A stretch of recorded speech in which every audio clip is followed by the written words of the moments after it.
فکر نامہ میں خوش آمدید۔ آج ہم حضرت علی حجویری یعنی داتا گنج بخش رحمۃ اللہ علیہ کی شہرۂ آفاق تصنیف کشف المحجوب پر گفتگو کا آغاز کر رہے ہیں۔ تو آئیے ذرا تصور کریں اس عظیم ہستی کا۔ امام الاولیاء، سلطان الاصفیاء، القابات ہی بتاتے ہیں کہ کیا مقام تھا۔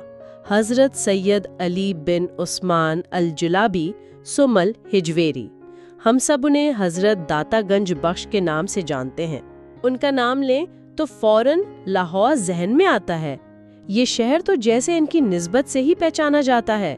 ان کا آستانہ وہ تو انوار الہی کا ایک مرکز ہے، جہاں خلقت کو، لوگوں کو سکون ملتا ہے۔ صحیح۔ ان کی زندگی شریعت اور طریقت کا ایک خوبصورت امتزاج، مطلب جو ظاہر تھا وہی باطن، کوئی تضاد نہیں تھا۔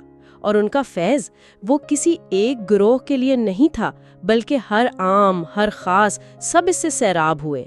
کہتے ہیں کہ آپ کے ہی دم قدم سے بر صغیر میں اسلام کی روشنی پہنچی، دلوں کی دنیا آباد ہوئی۔ اولیاء اللہ کا وجود اصل میں اللہ کی رحمت کا ایک چشمہ ہے جس سے پوری دنیا سیراب ہوتی ہے۔ اچھا، اب ذرا ان کے نام و نسب اور ابتدائی زندگی کو دیکھتے ہیں۔ آپ کا نام تھا سید علی بن عثمان، والد صاحب کا نام عثمان اور دادا کا علی۔ جی۔ تعلق تھا غزنی افغانستان سے۔ وہاں دو محلے تھے، جلاب اور حجویر۔ آپ کی نسبت وہیں سے ہے۔ پیدائش کا سال اس پر تو کوئی پکی بات نہیں ملتی، بس اندازہ ہے کہ 10ویں صدی عیسوی کا آخر ہوگا یا 11ویں صدی کا شروع۔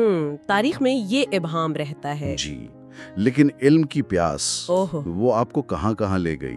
ظاہری علم ہو یا باطنی، اس کے لیے لمبے لمبے سفر کیے۔ آپ کے استاد اور مرشد سب سے خاص حضرت ابو الفضل محمد بن حسن ختلی تھے۔ جی، جنیدی سلسلے کے بزرگ تھے۔ بالکل۔ اور آپ کا روحانی سلسلہ بھی تو دیکھیں، حضرت جنید بغدادی، سری سختی، معروف کرخی، کیسے کیسے عظیم نام ہیں۔ خود حضرت حجویری نے لکھا ہے کہ صرف خراسان میں ہی میں نے 300 سے زیادہ مشائخ سے فیض حاصل کیا۔ یہی تو اللہ والوں کا طریقہ رہا ہے، علم ظاہر ہو یا باطن، اس کے لیے ہر طرح کی مشکل، سفر کی سختیاں سب برداشت کرتے ہیں۔ بے شک۔ حضرت حجویری نے صرف اپنے مرشد حضرت ختلی سے ہی فیض نہیں پایا، بلکہ اپنے دور کے اور بھی بہت سے بزرگوں کی صحبت سے مستفید ہوئے۔ جی، علم کی تلاش میں وہ ہمیشہ رہے۔ آپ نے حضرت شیخ ابو القاسم گرگانی کی صحبت بھی پائی۔ حضرت ابو العباس احمد اشقانی سے بھی آپ کو گہری عقیدت تھی۔ اور بھی کئی نام ہیں، جیسے ابو جعفر محمد بن مصباح سیدلانی، امام ابو القاسم کوشیری صاحب رسالہ، خواجہ احمد حمادی سرخسی، خواجہ مظفر، ان سب سے آپ نے علم و حکمت حاصل کی۔ بلکہ آپ نے تو اپنی کتاب میں حضرت خضر علیہ السلام سے ملاقات کا بھی ذکر کیا ہے۔ فرماتے ہیں کہ ان سے بہت کچھ سیکھا، بہت سے راز کھلے۔ حکمت تو مومن کی گمشدہ میراث ہے، جہاں سے ملے لے لینی چاہیے، اور نیک لوگوں کی صحبت وہ تو دلوں کو نورانی کرتی ہے، علم میں گہرائی لاتی ہے۔ بالکل۔ جب بھی کسی اہل اللہ کی مجلس میں بیٹھیں تو بس ادب اور سیکھنے کی نیت ہو۔ اللہ والوں کی صحبت اور ان کی باتوں پر عمل کرنا ہی روحانی ترقی کی کنجی ہے۔ اچھا، فقہ میں حضرت حجویری امام اعظم ابو حنیفہ رحمۃ اللہ علیہ کے پیروکار تھے، حنفی المسلک تھے۔ جی، یہ واضح ہے کتاب سے۔ اور اس کی ایک بڑی خاص وجہ آپ نے خود بتائی ہے، ایک خواب کا واقعہ ہے۔ فرماتے ہیں کہ میں ملک شام میں تھا، خواب دیکھا کہ خانہ کعبہ میں ہوں، رسول اللہ صلی اللہ علیہ وسلم تشریف فرما ہے، اور ایک بزرگ کو اپنی گود میں بٹھایا ہوا ہے، بالکل جیسے باپ بیٹے کو بٹھاتا ہے۔ سبحان اللہ۔ فرماتے ہیں میں نے آگے بڑھ کر قدم مبارک چومے، دل میں آیا کہ یہ بزرگ کون ہے؟ تو نبی کریم صلی اللہ علیہ وسلم نے میرے دل کی بات جان کر فرمایا، یہ تمہارے امام ہیں اور تمہارے علاقے والوں کے بھی امام ہیں، ابو حنیفہ۔ کیا شان ہے۔ جی، فرماتے ہیں اس خواب کے بعد امام اعظم کی محبت دل میں اور بڑھ گئی اور اپنے حنفی ہونے پر اطمینان ہو گیا۔ دیکھیں، مستند فقہی ائمہ کی پیروی کرنا یہ اصل میں قرآن و سنت پر عمل کا ایک منظم اور محفوظ طریقہ ہے۔ صحیح۔ اپنے فقہی مسائل میں کسی ایک امام کی پیروی کرنا عمل میں یکسوئی لاتا ہے، انتشار سے بچاتا ہے۔ بالکل۔ اللہ والوں کے خواب بھی ان کے لیے ہدایت اور بشارت کا ذریعہ بن جاتے ہیں۔ نکاح۔ حضرت ہجویری نے اپنے ذاتی زندگی کے بارے میں، جیسا کہ ہم نے کہا، بہت کم لکھا ہے۔ نکاح کے معاملے میں بھی کوئی سیدھی بات نہیں ملتی۔ جی، پردہ رکھا ہے ان باتوں پر۔ البتہ کشف المحجوب میں ایک جگہ اپنی زندگی کے ایک تجربے کا ذکر ہے، اس سے کچھ اشارہ ملتا ہے۔ آپ فرماتے ہیں کہ ایک بار نکاح کی وجہ سے میں ایک بڑی آزمائش میں پڑ گیا اور یہ 11 سال تک رہا۔ 11 سال؟ بڑا لمبا عرصہ ہے۔ جی یقیناً، بہت صبر آزما رہا ہوگا۔ پھر فرماتے ہیں کہ اللہ نے اس آزمائش کے بعد مجھے ایک ایسی نیک بیوی عطا کی جو میرے لیے راحت کا باعث بنی۔ اللہ نے اس کے ذریعے میری حفاظت کی۔ سبحان اللہ، صبر کا پھل۔ ہاں، تو یہ واقعہ بتاتا ہے کہ اللہ کے خاص بندوں کو بھی آزمائشیں آتی ہیں، مگر صبر کے بعد پھر اللہ کیسی نعمتیں دیتا ہے۔ اللہ تعالیٰ اپنے پیاروں کو آزماتا ضرور ہے، لیکن اس سے ان کے درجات بلند ہوتے ہیں، وہ اور نکھر جاتے ہیں۔ بے شک۔ زندگی میں جب مشکلیں آئیں تو اللہ کی رضا پر راضی رہنا اور صبر کرنا ہی مومن کی شان ہے۔ صحیح۔ یہ آزمائشیں ہی تو ہیں جو اللہ پر توکل کو مضبوط کرتی ہیں اور اس کی رحمت پر یقین بڑھاتی ہیں۔ تصانیف۔ ہاں، حضرت علی حجویری صرف ایک عظیم صوفی بزرگ ہی نہیں تھے، بلکہ صاحب قلم بھی تھے۔ بہت کچھ لکھا انہوں نے۔ جی، علم کا دریا تھے۔ کئی کتابیں لکھی، لیکن افسوس کہ زیادہ تر وقت کے ساتھ ناپید ہو گئیں۔ مگر اللہ نے ان کی ایک کتاب کشف المحجوب، اس کو ایک لازوال زندگی دی۔ وہ آج بھی ہمارے پاس ہے اور تصوف کے طالب علموں کے لیے ایک روشنی کی طرح ہے۔ الحمدللہ، یہ اللہ کا کرم ہے۔ اس کے علاوہ بھی کچھ کتابوں کے نام ملتے ہیں، جیسے منہاج الدین، اسرار الخرق والمعونات، کتاب الفنا والبقاء، الرعایہ بحقوق اللہ تعالی، اور ایک شعری دیوان کا بھی ذکر ہے۔ ماشاءاللہ، کافی وسیع علمی کام تھا۔ جی، لیکن بس آج ہم تک صرف کشف المحجوب ہی پہنچی ہے۔ اللہ والوں کا لکھا ہوا کلام جو ہوتا ہے وہ صدیوں تک ہدایت دیتا رہتا ہے، اور تصوف کی اصل روح سمجھنی ہو تو کشف المحجوب جیسی مسترد کتابیں پڑھنا بہت ضروری ہے۔ بالکل، اہل اللہ کا کلمی ورثہ ہدایت کا ایک ایسا خزانہ ہے جو کبھی پرانا نہیں ہوتا۔ کشف المحجوب، وجہ تسمیہ اور کیفیت۔ اچھا جی، اب آتے ہیں اصل کتاب کی طرف۔ کشف المحجوب نام کا مطلب کیا ہے؟ پردوں کا اٹھایا جانا یا چھپی ہوئی باتوں کا کھولا جانا؟ یعنی حقائق سے پردہ اٹھانا۔ بالکل، یہ کتاب روحانی سچائیوں کو واضح کرتی ہے۔ حضرت ہجویری خود بتاتے ہیں کہ یہ کتاب انہوں نے اپنے ایک دوست ابو سعید ہجویری ان کی درخواست پر لکھی۔ انہوں نے تصوف کی حقیقت، اس کے راستے، صوفیہ کے مقام، ان کی تعلیمات اور اس راہ کی مشکلات، ان سب کے بارے میں پوچھا تھا۔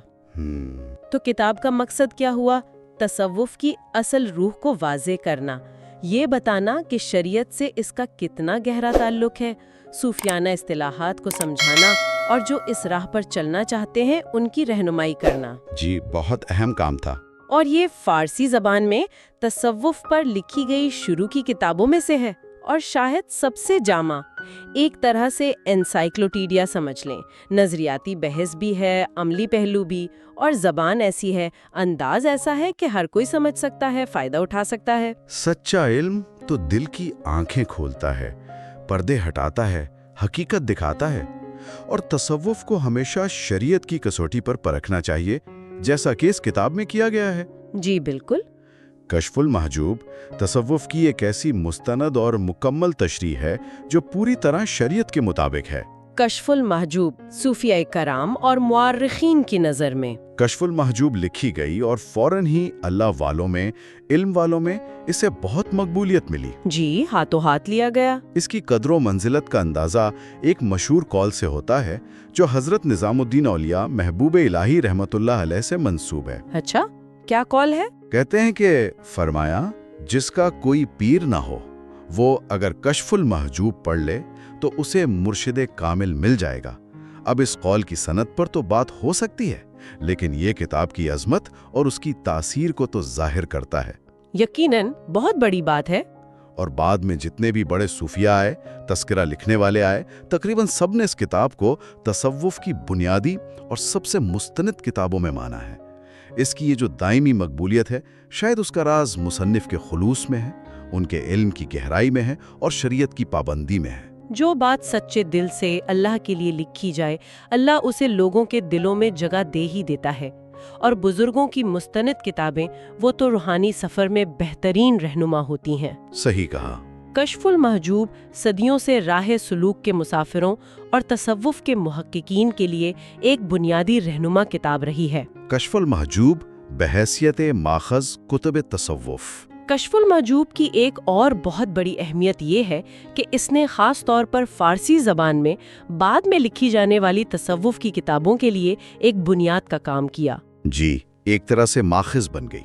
بالکل، یہ ایک ایسا چشمہ بنی جس سے بعد کے مصنفین نے خوب فائدہ اٹھایا۔ بہت سے بڑے صوفیہ جیسے خواجہ محمد پارسا نقشبندی، انہوں نے اپنی کتابوں میں کشف المحجوب کے حوالے دیے۔ مولانا جامی کی مشہور کتاب ہے نفحات الانس، اس میں بھی حضرت ہجویری کے حالات اور ان کی تعلیمات کے لیے کشف المحجوب کو ہی بنیاد بنایا گیا ہے۔ تو یہ کہنا غلط نہیں ہوگا کہ کشف المحجوب نے فارسی تصوف ادب کا راستہ بنایا، آنے والی نسلوں کے لیے ایک مثال قائم کی۔ علم تو ایک زنجیر کی طرح ہے جس کی کڑیاں آپس میں جڑی ہوتی ہیں، اور کسی بھی موضوع کو گہرائی سے سمجھنا ہو تو اس کے بنیادی ماخذ تک پہنچنا ضروری ہوتا ہے۔ جی، کشف المحجوب نے فارسی زبان میں تصوف کے علمی ذخیرے کی بنیاد رکھنے میں ایک مرکزی کردار ادا کیا ہے۔ مراجع اور منابع کشف المحجوب۔ اچھا، اب یہ سوال کہ حضرت علی ہجویری نے خود کشف المحجوب لکھنے کے لیے کہاں سے مدد لی، کن ذرائع کو استعمال کیا؟ جی، یہ بھی اہم سوال ہے۔ تو سب سے پہلے اور سب سے اہم وہ تو قرآن کریم اور سنت رسول صلی اللہ علیہ وسلم ہیں۔ آپ کتاب کھولیں، ہر صفحہ آپ کو آیات اور احادیث سے روشن ملے گا۔ الحمدللہ، بنیاد یہی ہونی چاہیے۔ بالکل۔ اس کے بعد آپ نے اپنے سے پہلے گزرے ہوئے عظیم صوفیہ کرام کی تعلیمات اور ان کی مستند کتابوں کو بنیاد بنایا، جیسے امام ابو نصر سراج توسی کی کتاب اللمع، امام کلابازی کی کتاب التعرف، امام ابو طالب مکی کی قوت القلوب، امام حارث محاسبی کے رسائل، یہ سب نمایاں ہیں۔ جی، یہ سب تصوف کی امہات الکتب ہیں۔ جی ہاں، اور پھر آپ نے حضرت جنید بغدادی، امام شبلی، بایزید بستامی، منصور حلاج، سینکڑوں اولیاء اللہ کے اقوال، ان کے واقعات نقل کیے ہیں۔ تو یہ سب بتاتا ہے کہ کشف المحجوب کی عمارت کتنی مضبوط بنیادوں پر کھڑی ہے، قرآن و سنت اور اسلاف امت کے علم پر۔ حقیقی تصوف ہمیشہ قرآن و سنت کی تعلیمات اور بزرگوں کے نقش قدم پر چلنے کا ہی نام ہے، اور ہمیں بھی اپنے ہر عقیدے، ہر عمل کو قرآن و سنت کی کسوٹی پر پرکھتے رہنا چاہیے۔ صحیح۔ کشف المحجوب کا علمی سرمایہ قرآن و سنت اور اسلاف امت کے مستند ورثے پر ہی مبنی ہے۔ رسالہ کشیریہ اور کشف المحجوب۔ یہ بھی ایک دلچسپ بات ہے کہ حضرت علی ہجویری کے زمانے میں ہی اور بہت بڑے صوفی بزرگ تھے، امام ابو القاسم کشیری رحمۃ اللہ علیہ۔ جی، صاحب رسالہ کشیریہ۔ بالکل، انہوں نے عربی زبان میں تصوف پر ایک شاہکار کتاب لکھی، الرسالۃ القشیریہ۔ تو یہ دونوں کتابیں، کشف المحجوب فارسی میں اور رسالہ کشیریہ عربی میں، تقریباً ایک ہی زمانے میں لکھی گئیں۔ ہم عصر تھے مصنفین۔ جی، اور موضوعات بھی ملتے جلتے ہیں، تصوف کے اصول، صوفیہ کے حالات، مقامات، اصطلاحات وغیرہ، دونوں ہی اپنے اپنے انداز میں تصوف کی مستند نمائندگی کرتی ہیں۔ ان میں کچھ فرق بھی ہے؟ ہاں، تھوڑا انداز کا فرق ہے۔ جیسے رسالہ کشیریہ میں روایات اور حکایات زیادہ ہیں، جبکہ کشف المحجوب میں تحقیق اور تجزیہ کا پہلو زیادہ نظر آتا ہے۔ لیکن دونوں کا اپنا اپنا مقام ہے، اور تصوف کے علمی ذخیرے کے لیے یہ دونوں کتابیں ستون کی حیثیت رکھتی ہیں۔ ایک ہی موضوع پر مختلف اہل علم کی کاوشیں اس موضوع کے الگ الگ پہلوؤں کو سمجھنے میں مدد دیتی ہیں۔ کسی ایک موضوع پر مختلف مستند علماء کی رائے پڑھنا فہم و بصیرت کو بڑھاتا ہے۔ جی بالکل۔ کشف المحجوب اور رسالہ کشیریہ دونوں ہی تصوف کے علم کے بنیادی اور اہم ترین ماخذ سمجھے جاتے ہیں۔ سبب تالیف کشف المحجوب۔ جی، یہ کتاب لکھی کیوں گئی؟ کشف المحجوب کا سبب تالیف کیا تھا؟ حضرت ہجویری نے خود اس کا ذکر کیا ہے۔ اچھا، کیا وجہ بتائی انہوں نے؟ فرماتے ہیں کہ میرے ایک ہم وطن تھے ابو سعید ہجویری، انہوں نے مجھ سے کچھ سوال پوچھے۔ وہ تصوف کی حقیقت جاننا چاہتے تھے، صوفیہ کے مختلف طریقوں، ان کے نظریات کو سمجھنا چاہتے تھے، اور یہ بھی کہ اس راستے پر چلنے میں کیا مشکلیں آتی ہیں۔ یعنی ایک سائل کے سوالات کے جواب میں لکھی گئی۔ جی ہاں، انہی کے سوالات کے جواب میں حضرت حجویری نے یہ عظیم کتاب لکھی اور ایک حیران کن بات بھی لکھی آپ نے۔ فرماتے ہیں کہ جب میں یہ کتاب لکھ رہا تھا تو میری دوسری کتابیں میرے پاس نہیں تھی، وہ غزنی میں رہ گئی تھی۔ بغیر کتابوں کے لکھا؟ جی، یہ پوری کتاب انہوں نے اللہ کی توفیق اور اپنے حافظے کی بنیاد پر لکھی۔ اس سے اندازہ ہوتا ہے کہ ان کا علم کتنا وسیع تھا اور حافظہ کتنا زبردست۔ سبحان اللہ! علم کو پھیلانا اور پوچھنے والے کو صحیح جواب دینا، یہ تو انبیاء اور اولیاء کی سنت ہے۔ اگر اللہ نے کسی کو علم دیا ہے تو اسے دوسروں تک پہنچانے میں دیر نہیں کرنی چاہیے۔ بالکل۔ اللہ کے نیک بندے مخلوق کی ہدایت کے لیے ہی تو علم کے دروازے کھولتے ہیں۔ کشف المحجوب کے نام اور زبان کے بارے میں غلط فہمیوں کا ازالہ۔ کبھی کبھی اس عظیم کتاب کے نام اور زبان کے بارے میں کچھ غلط فہمیاں بھی سننے میں آ جاتی ہیں۔ اچھا، کس طرح کی غلط فہمیاں؟ جیسے کچھ لوگوں نے اسے کشف القلوب کہہ دیا یا کوئی اور نام دے دیا، لیکن جو مستند روایات ہیں، جو پرانے نسخے ہیں، ان سب سے یہی ثابت ہے کہ اصل نام کشف المحجوب ہی ہے۔ نام تو کشف المحجوب ہی مشہور ہے۔ جی، اسی طرح کچھ لوگوں کا خیال تھا کہ شاید یہ کتاب اصل میں عربی میں لکھی گئی تھی اور بعد میں اس کا فارسی ترجمہ ہوا، لیکن محققین اب اس بات پر متفق ہیں کہ حضرت حجویری نے یہ کتاب فارسی میں ہی لکھی تھی۔ یعنی اصل زبان فارسی ہی ہے؟ جی، اس کے سب سے پرانے نسخے فارسی میں ہے۔ خود مصنف کا جو انداز بیان ہے وہ بھی فارسی کا ہے۔ شاید کتاب میں عربی آیتوں اور اقوال کی کثرت کی وجہ سے یہ غلط فہمی ہوئی ہو۔ بہرحال یہ بات اب طے ہے کہ کشف المحجوب فارسی زبان میں تصوف کا ایک شاہکار ہے۔ علمی معاملات میں سنی سنائی باتوں پر نہیں جانا چاہیے، تحقیق اور مستند ذرائع پر اعتماد کرنا چاہیے۔ صحیح۔ کسی بھی پرانی کتاب کے بارے میں کوئی رائے بنانے سے پہلے تحقیق کر لینا بہت ضروری ہے۔ بالکل درست۔ تحقیق اور معتبر حوالے ہی علمی غلط فہمیوں کو دور کرنے کا سب سے اچھا طریقہ ہے۔ سیاحت۔ حضرت علی حجویری کی زندگی کا ایک بہت بڑا حصہ سفر میں گزرا۔ یہ کوئی عام سیر و تفریح نہیں تھی۔ نہیں، یہ علم کی تلاش تھی۔ بالکل، علم و معرفت کی تلاش اور اللہ والوں کی صحبت حاصل کرنے کے لیے یہ سفر تھے۔ آپ خود بتاتے ہیں کہ کہاں کہاں گئے: شام، عراق، فارس، آذربائیجان، تبرستان، کرمان، خراسان، ماورا النہر، ترکستان اور پھر ہندوستان۔ ماشاءاللہ، کتنے وسیع علاقے ہیں۔ جی، ان سفروں میں سینکڑوں مشائخ سے ملے، ان سے فیض پایا، علم باطن کے راز سیکھے۔ ہندوستان کے بارے میں بھی آپ نے کچھ مشاہدات لکھے ہیں۔ یہ لمبے اور مشکل سفر یہ آپ کے علم کے شوق اور سچی طلب کو ظاہر کرتے ہیں، اور ان تمام سفروں کے بعد آخرکار آپ کا ٹھکانہ بنا لاہور۔ اللہ کی راہ میں علم و حکمت کے لیے نکلنا، مشکلیں اٹھانا، یہ اللہ والوں کا ہی طریقہ رہا ہے۔ سفر کو صرف دنیا دیکھنے کے لیے نہیں، بلکہ عبرت لینے اور اللہ کی نشانیاں دیکھنے کا ذریعہ بنانا چاہیے۔ بہت خوبصورت بات کہی۔ علم اور روحانی بلندی کی خاطر جو سفر کیا جائے وہ خود ایک عبادت ہے۔ لاہور تشریف آوری۔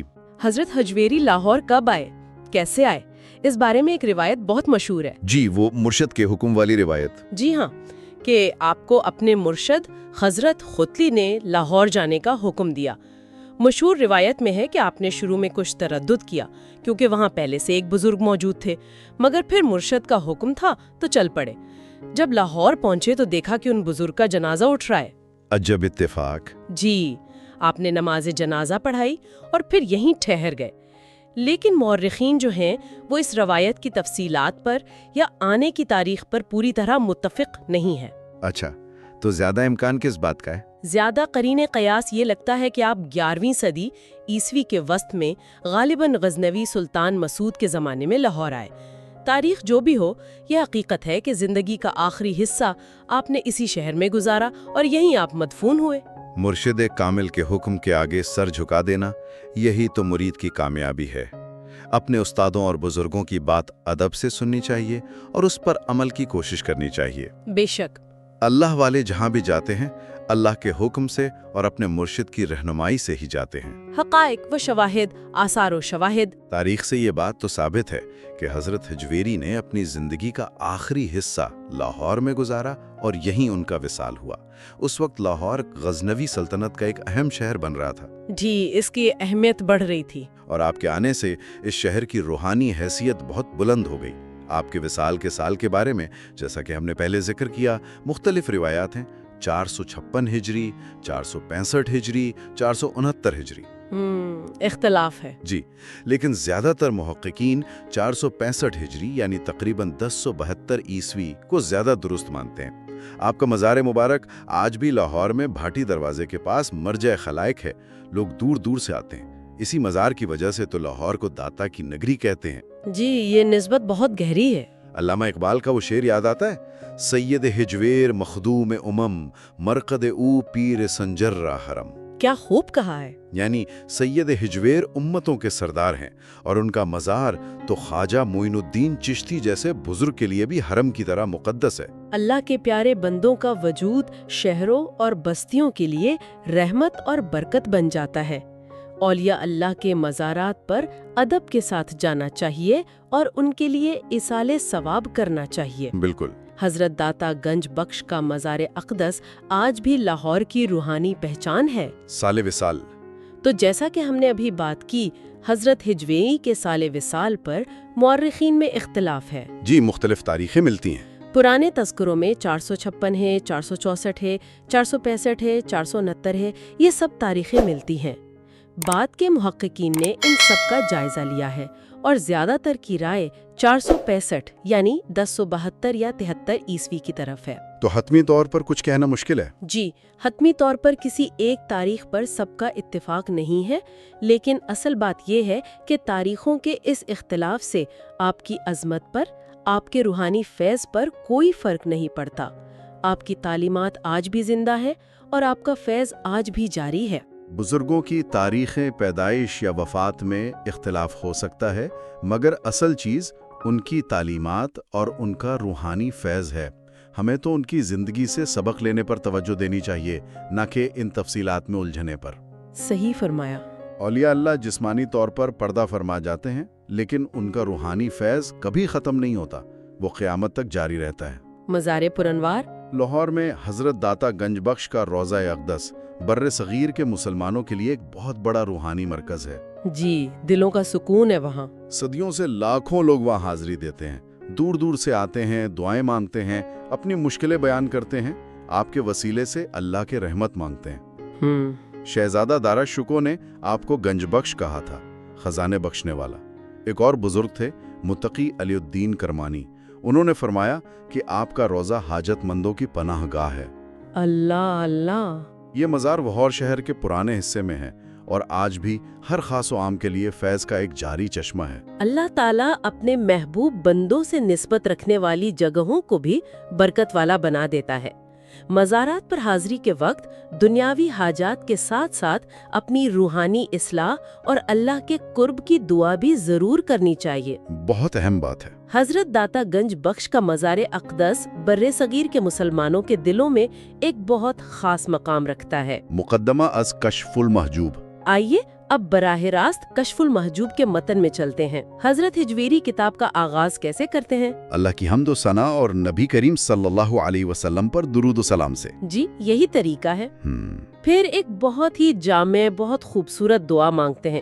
اس کے بعد بتاتے ہیں کہ کتاب کیوں لکھی، وہی ابو سعید ہجویری کے سوالات کے جواب میں۔ پھر تمہید کے طور پر کچھ بنیادی باتیں کرتے ہیں۔ سب سے پہلے نیت کی اہمیت بتاتے ہیں۔ حدیث لاتے ہیں انما الاعمال بالنیات، فرماتے ہیں کہ نیت کے بغیر تو کوئی عمل قبول ہی نہیں، نماز روزہ بھی۔ نیت تو بنیاد ہے۔ بالکل۔ پھر طلب توفیق کا عنوان ہے۔ بتاتے ہیں کہ انسان اور حق کے بیچ میں کئی پردے ہیں، نفس کا پردہ، دنیا کا پردہ، ان کو ہٹانے کے لیے اللہ کی مدد، اس کی توفیق چاہیے۔ جی، اس کے بغیر کچھ نہیں۔ پھر شیطان سے پناہ مانگنے کی بات ہے، عمل میں خلوص پیدا کرنے کی، نفسانی خواہشات سے بچنے کی، سوال کرنے اور جواب دینے میں نیک نیتی کی، ان سب کی تلقین کرتے ہیں، اور اپنے زمانے میں علم کی کمی اور تصوف کی غلط تشریحات پر افسوس بھی کرتے ہیں اور کہتے ہیں کہ میں یہ کتاب اس لیے لکھ رہا ہوں تاکہ حق بات واضح ہو جائے۔ ہر اچھے کام کا آغاز اللہ کے نام، اس کی حمد اور خالص نیت سے ہی کرنا چاہیے، اور روحانی راستے پر چلنے کے لیے سب سے پہلے اللہ سے توفیق مانگنی چاہیے۔ صحیح۔ کوئی بھی کام شروع کرنے سے پہلے اپنی نیت کو صرف اور صرف اللہ کے لیے خالص کر لیں۔ بہت اچھا عملی نقطہ ہے۔ نیت کا اخلاص